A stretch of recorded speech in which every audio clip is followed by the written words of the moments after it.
Hi friends, welcome to 5 Minutes Tech YouTube channel. Here is Samsung Galaxy S23 Ultra 5G smartphone. In this video, you will learn how to take slow motion video on your phone Samsung Galaxy S23 Ultra 5G.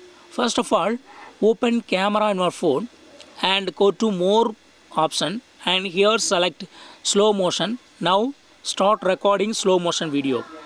I would like to record this video. Okay, and start recording. So while recording, it will be like a normal video. And after playing the video, you will see the slow motion. I stop the video and I play the video that I took now. See here.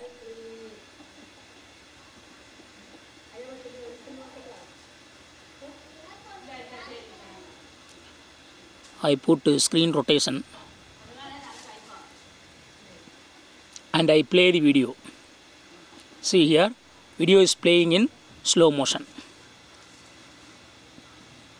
See here. So in this way, you can easily take a slow motion video in your phone Samsung Galaxy S23 Ultra 5G.